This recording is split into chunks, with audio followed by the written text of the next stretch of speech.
Jadi jangan langsung menyerah kalau ada info-info bahwa ada pesaing yang di-backup orang dalam karena kita udah menyediakan tips 1, 2, 3, 4, 5. Kita harus tahu tipe-tipe orang dalam. Yang pertama yaitu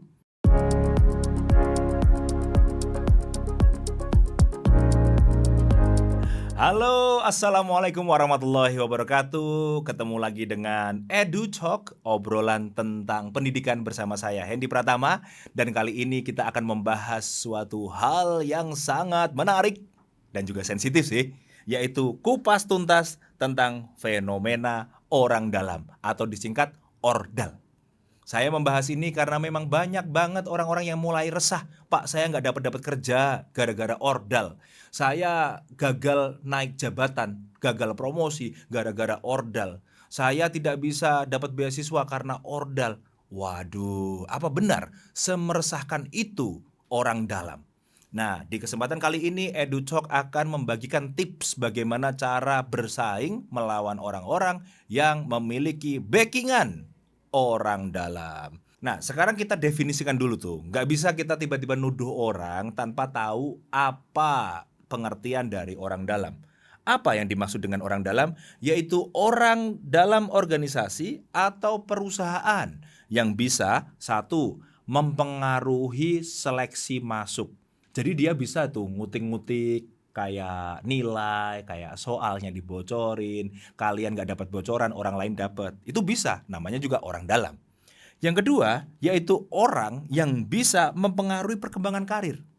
Ibarat gini, orang lain bisa masuk perusahaan itu, Anda juga bisa masuk karena kebetulan lowongannya banyak.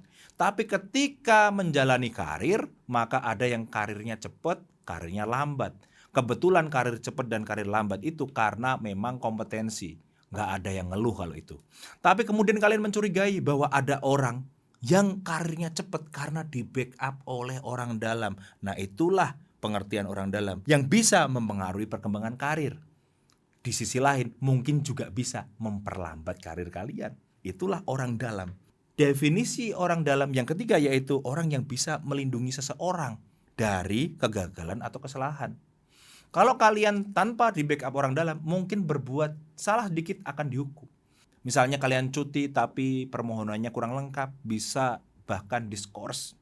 Tapi kalau Anda punya orang dalam, ada orang punya orang dalam, bisa saja dia walaupun telat dimaklumi, bolos-bolos biasa saja, pekerjaan di bawah standar dibiarin. Nah, itu adalah pengaruh orang dalam. Setelah mengetahui pengertiannya, tentu teman-teman semakin horor. Waduh, gimana itu, Pak? Kalau misalnya kita bertanding atau bersaing dengan orang yang punya backingan orang dalam, kita pasti kalah dong. Belum tentu.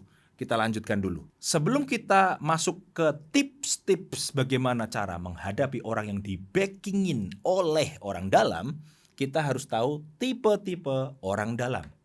Yang pertama yaitu ortu atau keluarga dekat.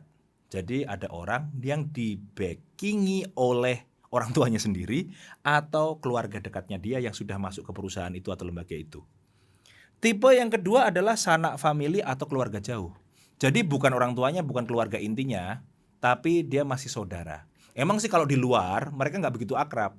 Tapi ketika ada kesempatan kerja, ya ibaratnya punya hubungan darah dikit aja itu udah bermanfaat banget daripada orang yang nggak punya hubungan apapun.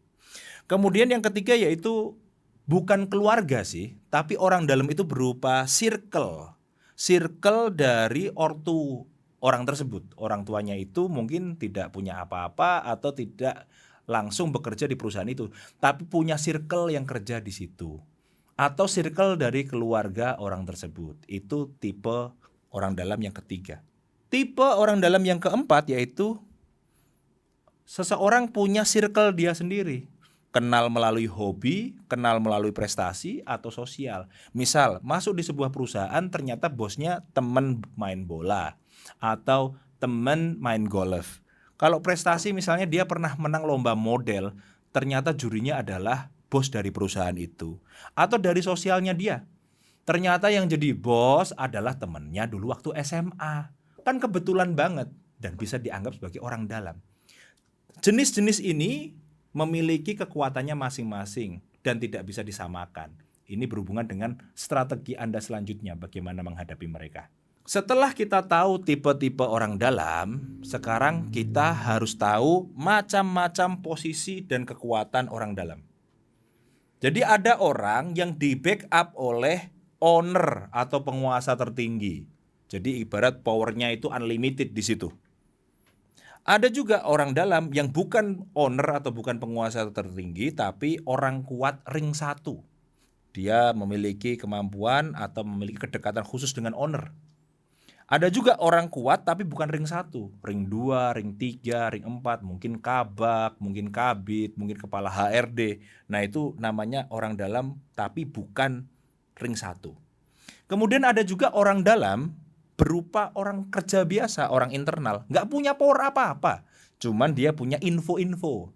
Ibarat dia punya info tanggal rekrutmen, tanggal ditutup, ada info kisi-kisi soal, itu orang biasa. Tapi orang dalam, nggak punya power, tapi punya info. Yang terakhir ini yang biasanya tidak dikenali, karena dia bukan orang situ. Orang dalam tapi nggak di dalam. Dia itu pembisik bos. Ya teman mainnya bos, pemodal, dan lain sebagainya. Termasuk politisi juga. Jadi itu orang dalam tapi nggak di dalam. Kalian harus mengenali ini dulu sebelum bertanding melawan orang yang di backup oleh mereka. Setelah mengetahui semua itu, sekarang barulah masuk kepada bagaimana cara bersaing dengan orang yang di backup oleh ordal. Yang pertama, sadarilah bahwa jumlah orang yang di backup oleh ordal itu terbatas. Lowongan itu kan banyak, jadi pasti ada sisanya. Teman-teman jangan khawatir, nggak bisa orang dalam mengisi semua lowongan itu, sehingga berpikir positif lah, pasti ada untuk kalian. Yang kedua, pahami tipe orang dalam yang membackup mereka. Tadi sudah saya sampaikan, ada yang di backup langsung sama owner. Ya itu memang agak berat ya bersaingnya. Tapi siapa tahu mereka hanya di backup sama yang orang internal yang nggak punya power tadi ya, yang punya info-info aja. Nah kalian masih bisa bersaing. Jadi kalau dengar ada orang punya orang dalam, selidiki dulu. Orang dalamnya itu tingkat atas atau tingkat bawah. Jadi teman-teman masih bisa berstrategi sesuai dengan orang dalam posisinya itu apa. Kemudian yang ketiga, wajib bagi kita, orang-orang yang tidak punya backingan ini, berkompetensi lebih besar daripada yang punya backingan.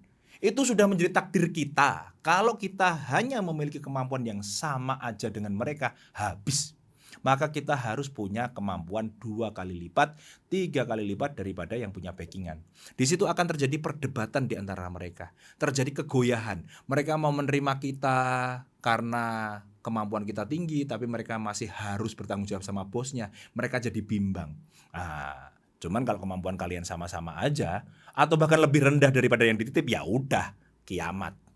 Kemudian yang keempat, jangan kabur dari persaingan sebelum ada official result, sebelum ada hasil resmi dari perusahaan. Jadi jangan langsung, aduh ada orang dalam, saya nggak jadi bersaing. Enggak, jangan gitu. Karena ada kejadian seperti ini. Teman saya dulu menyerah gara-gara ada orang dalam daftar di kampus saya.